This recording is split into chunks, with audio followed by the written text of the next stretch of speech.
Hey folks, welcome back to the channel. So today I want to do another video review in the same format that I use for the MP5, in which I'm going to record a quick dialogue over the phone, and then I'm just going to overlay that with photos of what I'm talking about, since a lot of folks seem to like that, and it makes it more concise than before. So here we go.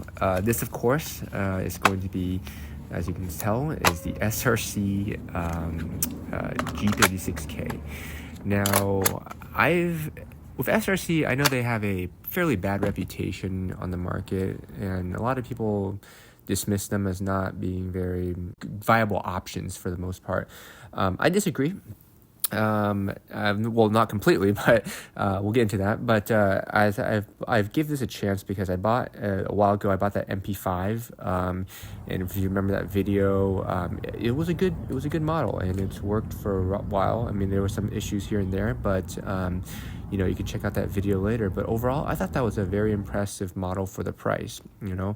I later had an AK by SRC, AK 74 to be exact, and that one we'll save for another day. But then came the G36. Now, I've always wanted a G36, but not just the G36C by WE or by VFC. I wanted this G36K, specifically. That was always the specific model, just the Goldilocks of it. And so this one right here, I thought, I making this review based on my own opinions. I have not watched any of other G36 reviews out there, so I don't know exactly what it's going to, because I want it to be unbiased and kind of bring something new to the table just from my own perspective. So I'm sure later on I'll probably make some revisions as I see more and hear more comments. So with that, we will get started. I think this model, after buying it and using it for about 500 rounds roughly, this is a good system for its price, right? It's not going to be perfect. No models are ever going to be perfect, right, to the real thing. Even the real ones have problems, right? There's a lot of controversy with the real G36 and the shift in points of impact or accuracy once it becomes too hot. That's a big controversy on that model. And we're not going to tackle that today, but in this G36 model for $250, I think it's some pretty good stuff here. From the outside appearance of this, the plastic itself, right? It's just like the real one, composed primarily of polymer. I don't have a VFC or a WE G36 to compare it, but I do have a VFC UMP, right, 45, which I can compare it to. And I can tell you that if you lay them side by side, the plastic is not that much different. They, in fact, are very similar when you compare them. So the whole body, the shell, is very solid. There are certain, I'm not going to say it's the best plastic, however, because as you can tell, I did end up ultimately changing out the carrying handle and the scope, and I'll talk about more of that later. But when I had this other carry handle and scope, the plastic that the gray or the desert tan carrying handle was much better. This is actually a UFC carrying handle, by the way, in case those of you are wondering. I wanted the black one, but I couldn't, so I'm stuck with a tan. Whatever. It's fine. But anyway, we'll get more to the scope later, but much more durable right there.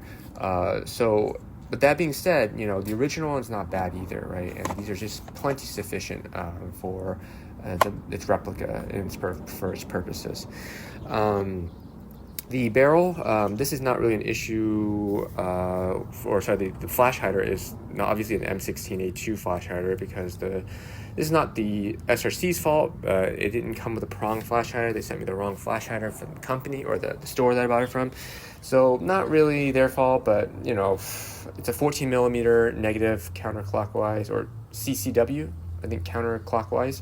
The standard one for all, your Airsoft gas blowbacks and AEG models, really. And as far as the trades and serial numbers, very limited, right? For $250, you're not going to get that, which I kind of wish that, that's something they could have easily added on. Obviously, they're not going to license H and K for that, but so that's why it's part of the cheaper price point, which I actually like, but it wouldn't have killed them if they just put like some kind of serial number, like they did with their HK MP5, which was all, by the way, unique. So I find no reason why they shouldn't have done this on this model, and that was stamped on like a stamped steel receiver that they did that. So for the GHK30, I'm saying not GHK, the SRC G36, something right on the receiver would have been nice with maybe a serial number and a caliber marking or something like that would have been good. And obviously on the flip side of the receiver, they should have added something like like the warning labels and all that stuff like that. Again, super simple. I don't think it should have cost that much. Even if it does cost a few dollars more, I think it's worth it. They should have done that. Anyway, moving on, I already mentioned how good the plastic was. I think it's on par with the VFC already, without even owning one. But the closest thing I own to one in terms of VFC, it's the same. So trust me. What I think really does shine, however, is the sturdiness of the stock. And what I like most about the stock is that it is both very, very stable and solid when it's fully opened, just like any other collapsible stock, or not foldable stock that you would imagine. But what I like about it is the release button for the stock is it's also in the Goldilocks stage. Unlike the VFC UMP, for example, it's really difficult to push in that button.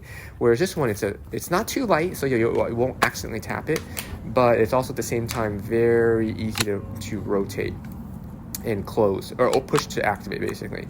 Once you close it and fold it completely to the side, however, you'll notice that there's another shining point with that. When it snaps on to the brass deflector to be stowed away in the folded position, it's very nice because it stays locked into place very securely. And here again, whereas on the VFC, again, not the G36 VFC model, but the VFC UMP model, it falls off very quickly. Even like sometimes the recoil can knock the folding stock off its storage mount. Whereas on and there's no way you can hold it by its folded stock. Whereas on the SRC G36, you can easily hold it, lift it, shake it very securely. But at the same time, it's not extremely difficult to detach and open up again. Whereas like on the GHK SIG, for example, once that thing is attached, oh man, it's a doozy to open up.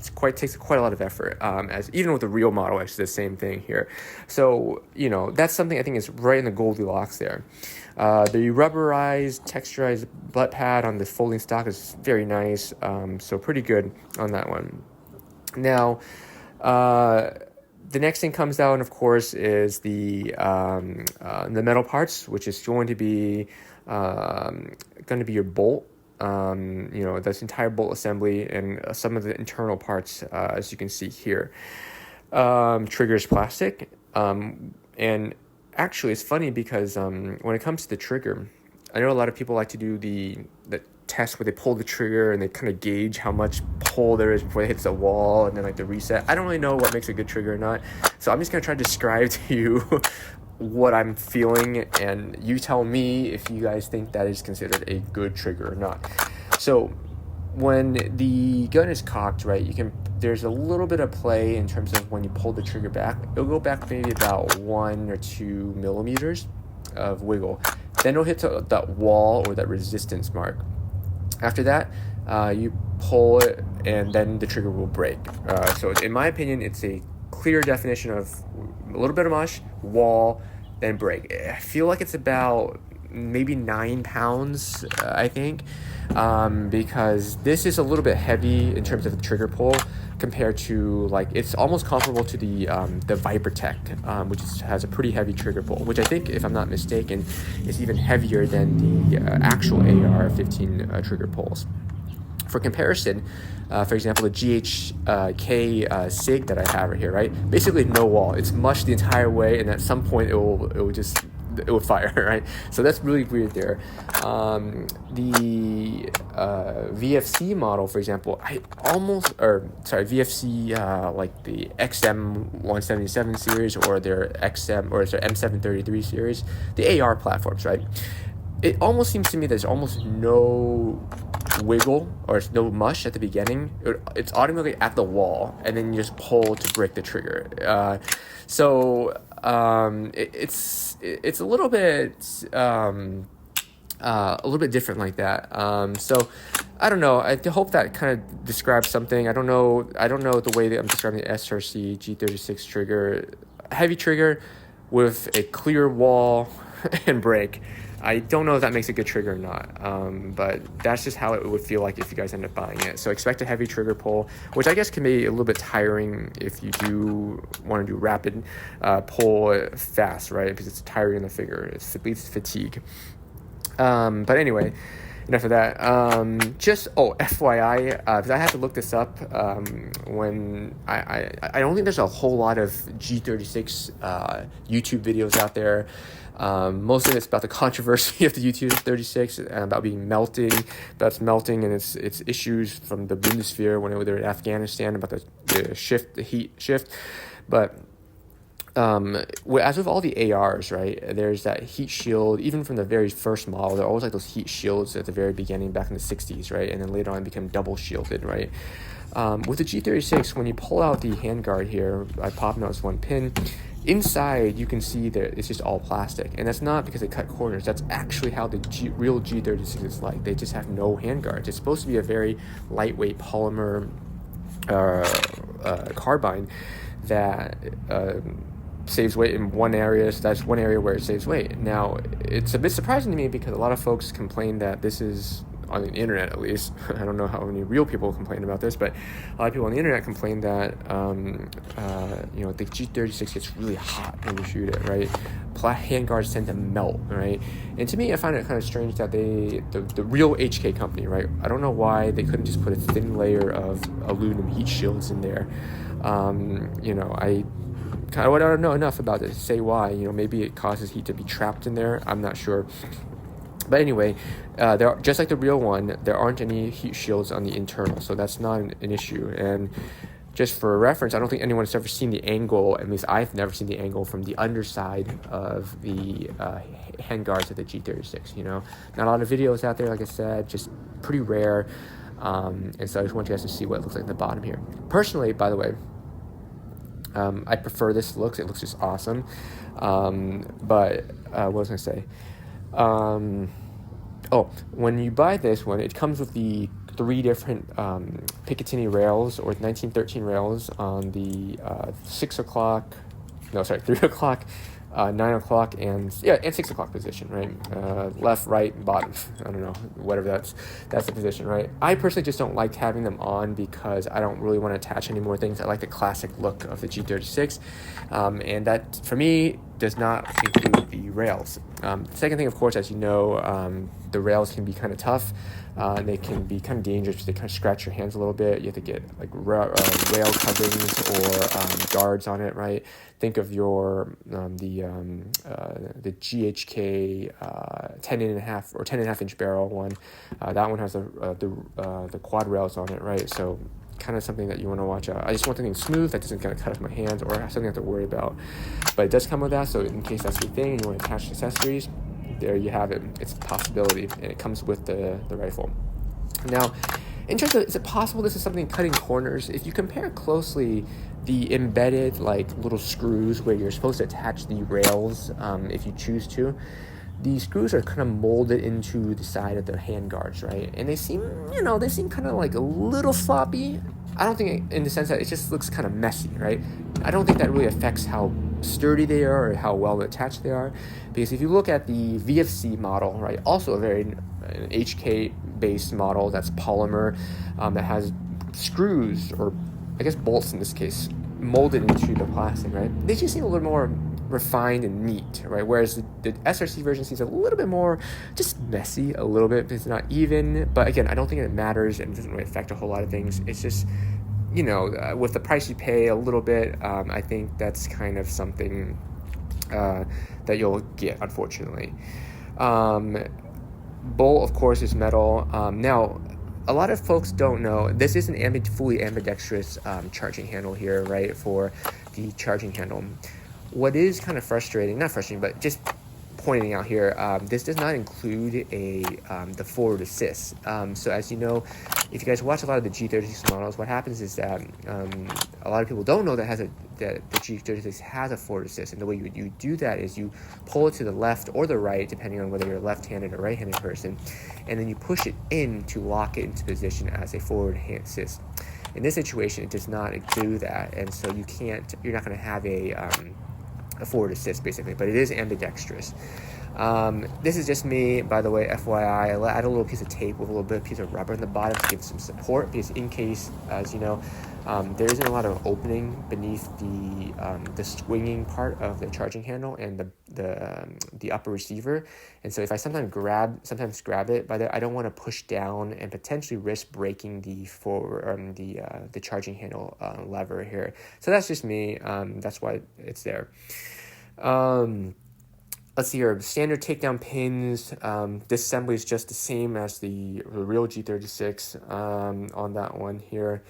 This little bolt hold open switch right here kind of works, but kind of doesn't. And let me explain what I mean by it. So it's functional in the sense that when you cycle the bolt back, you can pull the bolt back by hand. And then if you want to use your left or right hand, depending on which side you are, you can actuate this bolt hold open by pushing up on it, right? And then release the bolt forward. And then by holding this down, as long as you're holding it down, the bolt face will catch on it and will stay open as a bolt hold open. However, it does not stay open. As soon as you let go of it, it will slip forward and close on you, right?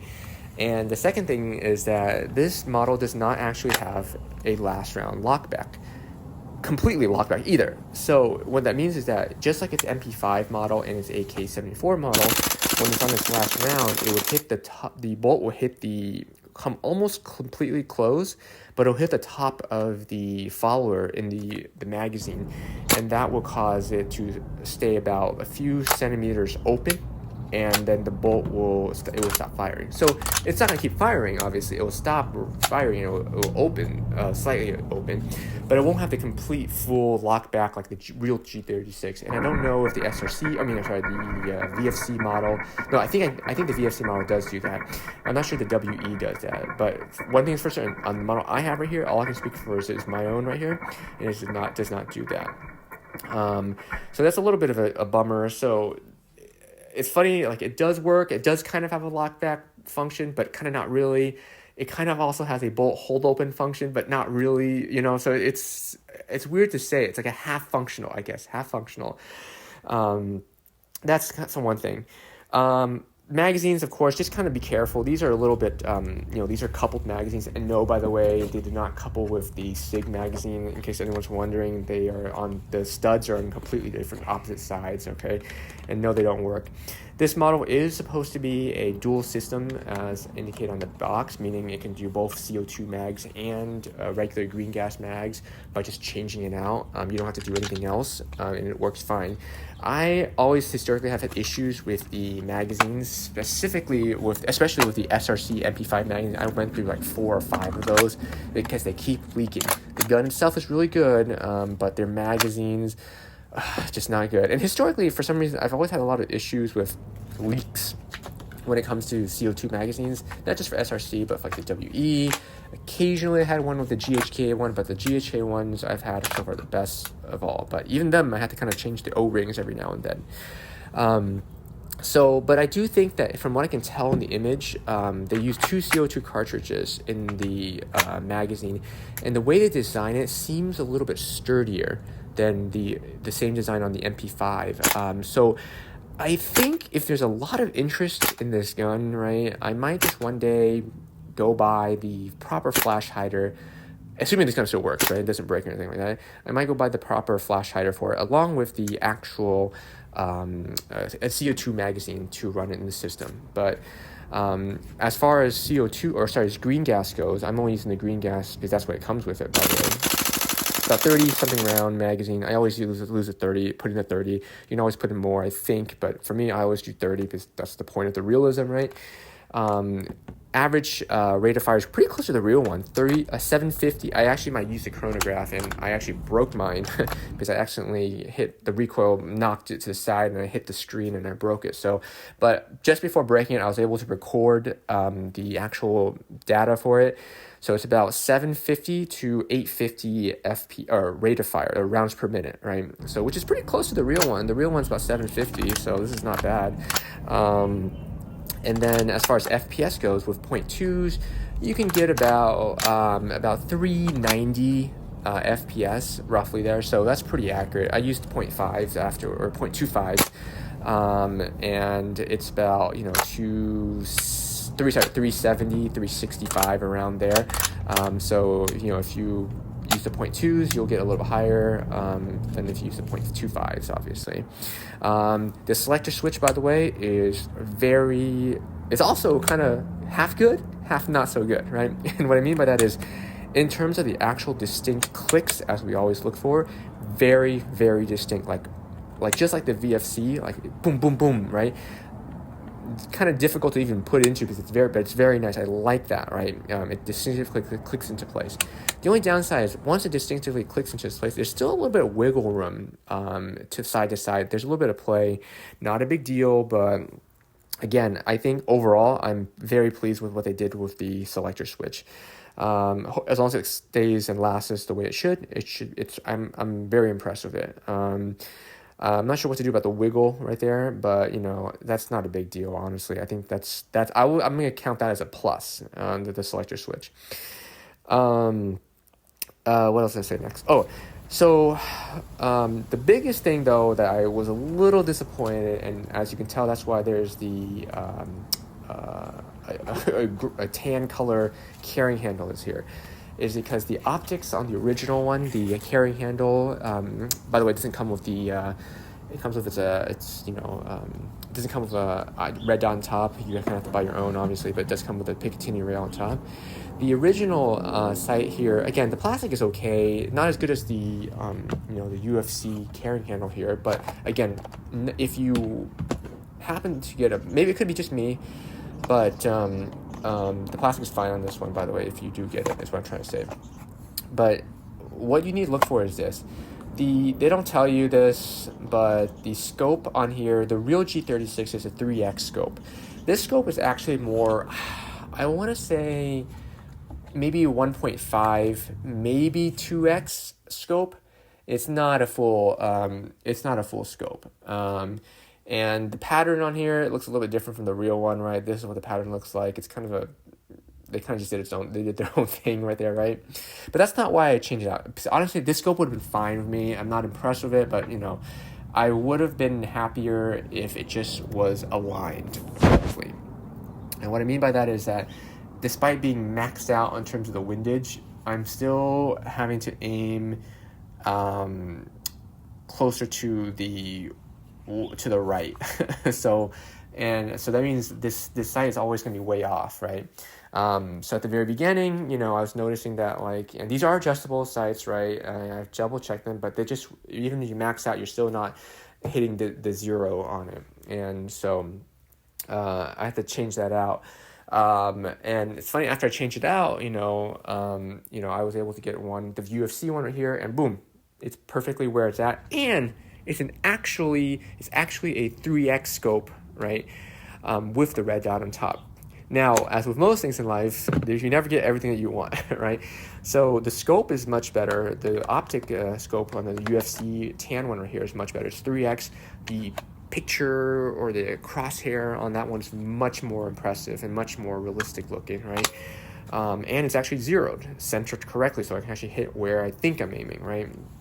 But the red dot on top is not as great. I mean, because we know it's an obsolete model, right? We've seen the reviews online. I think it was or Forgotten Weapons, right? They were talking about it, how it's not really, it's outdated, right? Your view of vision is very narrow. The bulky container for the off switch and the battery is kind of blocking your view, so you're not gonna get the full view. So you really need to keep both your eyes open, and even then it's still kind of obstructing of the view, right? Whereas on the optic here in this model, in this old carrying handle that to remove, right, this one has a much better field of view compared to the original G36, right? And that's just because that's a function of the historical function. That's how it was made, right? So you're buying for the historical accuracy. But in terms of the actual laser or the red dot in there, it's a little fuzzy, and I can't quite. The lid on top doesn't actually increase or lower the fiber optic lighting setting or whatever. That it just doesn't do it. So, it's hard for me to tell whether the original Bundeswehr one made by the Bundeswehr made by H&K was significantly better, or was this really just a historical function that, hey, this was just a product of the 90s. Optics weren't that great back then, and they replicate that exactly in this model. I don't know, right? That's the thing. Just FYI, both of these are now calibrated. Now I'm happy with this, and one thing I did like though is that when you remove the carrying handle, you can easily put it back on there without loss of zero, or at least not a lot of significant loss of zero. So that's a really cool thing about that. A little bit tougher because it's not like a quick. I don't know why they didn't just use like push pins like these ones right here to remove or to keep the carrying handle in place, but they actually use screws and stuff like that. So it's a little bit of kind of a hassle to remove it, but at least it keeps zero basically. SRC did do a very good job of mimicking the gas block. The gas block and the operating rod. They don't actually move at all, though. They're just there as decoration. And hey, if they're saving a little bit of money there for a part that you're never going to use, nor does it actually ever work in the Airsoft model, it's fine with me. It looks really nice through the vent holes at the very top right here so that you can see it. And they put the effort there, which is great. And so it doesn't move, though, but I think it's totally fine, which is good. The magazine falls out very nicely, just a free-falling magazine if you ever pull it, push it out, so it's pretty good.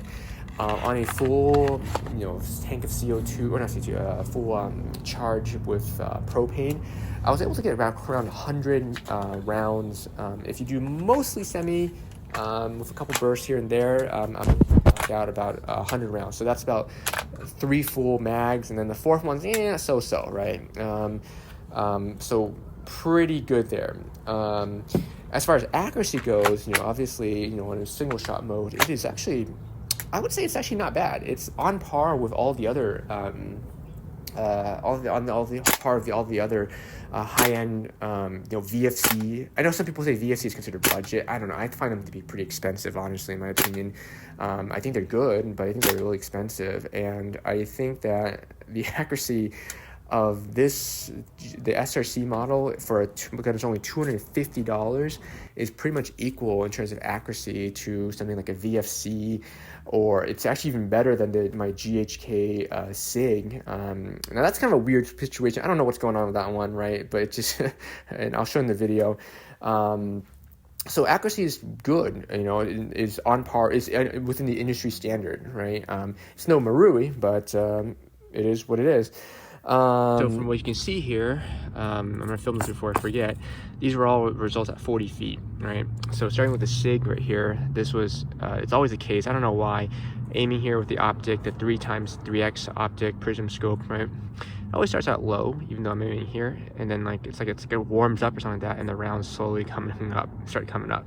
It's not the recoil because it's all through semi-auto, and for some reason it always does that. So it's the windage is always correct, dead on, but the elevation always starts low and elevates up.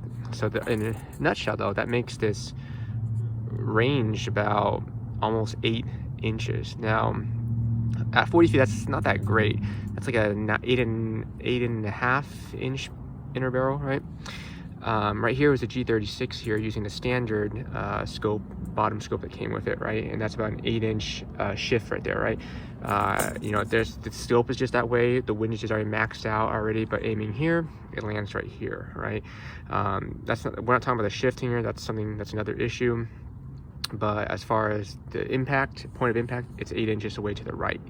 Now look at the size of this grouping. That's more important, right? You could make an argument that's roughly, this one right here is a fluke, right? And so that it's roughly about a 4-inch group size right there, right? If you include that one fluke there, you can make an argument that's about 6 inches right there. But I think more accurate is about 4, so probably like about 5 inches, right? Because I've been able to hit like clay, those orange things, those are clay orange pieces that are only like 2.5 inches from 40 feet away without any issues. So not too bad there. Let's just say 5 inches to round up in between, to count for that and to account for this too. So it's an in between. Here's an example. Here's a VFC M733 with a 4X scope by Brownells, and you can tell this, don't count that. That was from part of the VFC, but at that point I was aiming here, and there was a shift in impact at 40 feet, right? So it was hitting here, so I had to readjust, and so I aimed down here, and these are shots that landed here. In this case, typical VFC, right? It's about roughly 5 inches in terms of group size right there, right? 5 inches, yeah. You know, hard to say. It almost seems that this seems probably comparable, you know, but then just for fun, this right here is the Tokyo Marui. Now I actually drew this box here after I finished these test results, right? And I just wrote Marui because I was trying to aim here just using iron sights only, using the small aperture, and it's a little bit off center here, but this is right here, 2 hits here, 1 here, maybe 2 here actually, because that hole looks a little bit deeper, but maybe 2 there, 1 there, 2 here, here, here, and here. Total about 2-inch groups right there. Yeah, so very nice, right? A little bit off center because, I know, 40 feet away using just iron sights, so a little bit off. I should have aimed a little bit higher to enter this hole or this box here, but again, gold standard, nothing's going to be this 2-inch group here. So really the scope should really go on the Marui rather than this one. But overall, I would say that the SRC is not bad, actually. It's not the greatest, because this is the best, obviously, hands down. It's like a laser beam. But in terms of, you know, group size, I think it's arguable that this is actually not bad for what, 12.5-inch inner barrel. This actually only has an 9-inch or 8-inch barrel, inner barrel for the Marui. So as we know, it does affect it a little bit, but not really enough to really matter. There are other factors. I think really the barrel length just affects FPS mostly, but as you can see, this is the shortest barrel here, and look at the results here. Very nice, right? This barrel here for the SIG 553 is also equivalent to this one too, but for some reason there's something else going on here that's explaining this rise here. Windage fine, but this vertical shift, and again, it's not a recoil because it's semi only, and I'm aiming at the same spot, so I'm not sure why. So there you have it. So actually, let's see here, about, here, 5 inches, so that's roughly, I would say roughly in accordance with what we said earlier, 5 inches. SIG again, 9 inches. 9, get it? All right, just kidding. So I don't know, I don't know how to think of the SIG. Kind of interesting. I think that's a point in its favor, especially for $250. Not bad, you know. I think they did well on that one. Let's see here. I think that's the, and then the last thing is, of course, on its last mode here, right? I want to say that, like, this thing is incredible. It just pretty gas efficient from when I use it, in line with the other gas blowbacks I own, right? But just very smooth in operation, right? It's kind of the analogy I'm feeling is like, you know, there are other guns when you're shooting rapidly, right? It kind of feels like it's kind of vibrating. I don't know if you guys ever know that feeling that when you play golf, for example, right? If you hit the golf ball like too high or too low, you kind of feel all that vibration go into the golf club and you feel it shaking into your body, right? Whereas if you hit the golf ball right on the sweet spot, exactly where there's that crisp hit, you don't feel anything, right? You just feel that contact with the ball and the ball goes on, right? And it's a very smooth feeling, right? So a lot of like the gas blowbacks I have, I feel like when they're firing, they're kind of like that vibrating motion when you're firing, right? Whereas there's good amount of recoil on this G36, partially because it's so light, but at the same time, it feels very smooth in terms of cycling. That's the best analogy or example I can say to explain how it goes. But regardless, I think that's a pretty good system right there. And yes, I'm obligated to mention the 4 holes at the bottom is for German engineering, the ingenuity of German engineering. So when you disassemble in the field, you can put the pins in that area. Since everyone wants to talk about that, I'm sure everyone knows about it already, but just in case anyone's wondering, that's included in there as well. Okay. So I think that's it for now. I mean, so far we'll see, hopefully this lasts, as long as the SRC MP5 did, which by the way, it's still working. I did close it or open up to clean something, and I think I might have broke it when I closed it again and reassembled it, because now the rapid function doesn't work anymore and it's just now semi-auto only. But hey, that's partially probably just my fault. Anyway, so that's all I have so far for today. I hope that's a kind of a brief overview. Oh, the one last thing I want to say is that in terms of cost, it is true that this thing's only costs $250, right? Which is a solid deal. But if you think about it, it's possible that you're not going to get one with good operational sights. Well, they're operational, but they're useless. They're just so poorly calibrated that they're just not useful to you. That you might have to upgrade and buy another one, right, from a different company, which is about like $60. So if SRC is listening to me, I really do like their products, right? I do really like their products. I really wish that they would make, and I've made this complaint before when I had the MP5s, like I wish they would make spare parts more available so that people can buy them if they break or anything like that, right? But again, it is only $250, so I guess if it does break, you can just get another one, right? I mean, if I looked right now, I can find MP5s it's still flowing because nobody buys SRC products. I'm probably the only guy who buys their products. But I don't regret that, and in some ways, I kind of secretly like that, because like if my MP5 were completely busted, I can get another one replaced one day, right? Same thing with this G36, right? But so if SRC is listening, I would make my recommendations. Overall, I highly recommend this product, right? But I honestly think they can make a super competitive SRC G36K model in the market if they just did 2 things, maybe 3 things, okay? Make it have a functional lockback, like a full lockback, not like a partial lockback, but a full lockback. It does cycle fully, just to be clear, it cycles fully, right? But it doesn't lock back fully. So I want a full lockback with a functional bolt hold open down here that fully functions, that holds it open, keeps it open, right? Maybe a little like some fake serial, like authentic serial numbers like you guys do for all the MP5s. Just do it on the side here. Okay, it doesn't take that much, right? And put the caliber marking on it. Put 5.56, not 6mm, right? And some warning markings on the side, just like the real one. And then please, for the love of God, just get the sights calibrated.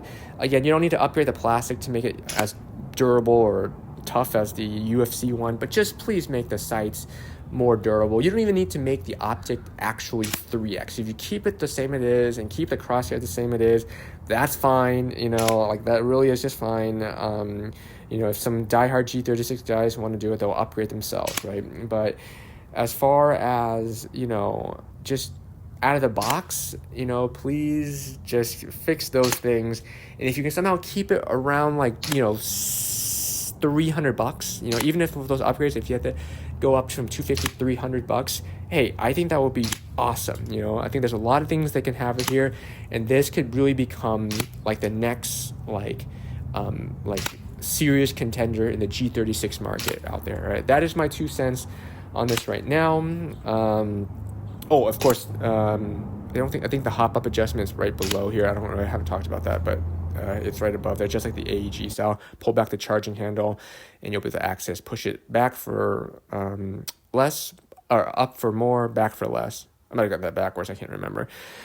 Okay, man, I thought that was going to be a 20-minute interview or review, but did a little bit longer. That's okay. I hope you guys really enjoy this content. And there'll be more videos in the future of this, of course. I'm definitely taking a little bit of break from YouTube since, it's more of a hobby now. I've realized that YouTube's kind of like a scam or like a pyramid scheme, right? They make you do all these videos, like constantly make you want to publish. But you don't really make a whole lot, and it's like it really just adds audience, and it's for the people at the very top who make the money, right? So for me, I'm just doing it as a hobby now when I have time and when I have something that I want to share, that I have something to actually say, and I don't want to just make videos anymore just to make videos to make money. And I think you guys probably, as the audience, would appreciate that more too. I would imagine if I just didn't put garbage out there. The last thing I want to say, of course, is thank you so much for everyone who has supported and watched my content, especially if you not just if you watched to this end part of the video right here, but I just want to say thank you for everyone who watched my content from the very beginning. I think I'm probably I'm quote unquote retired now from YouTube. I'll just push videos every now and then. I think it's kind of cool, but I might not be doing routine videos like just with the dream of becoming a YouTube anymore, because I think it's a kind of a scam, a pyramid scheme, and I don't think I'll ever make it. But anyway, that's all for today. Thank you guys so much for watching and just being part of this channel for the past 6 years as a YouTuber, even though I never made it.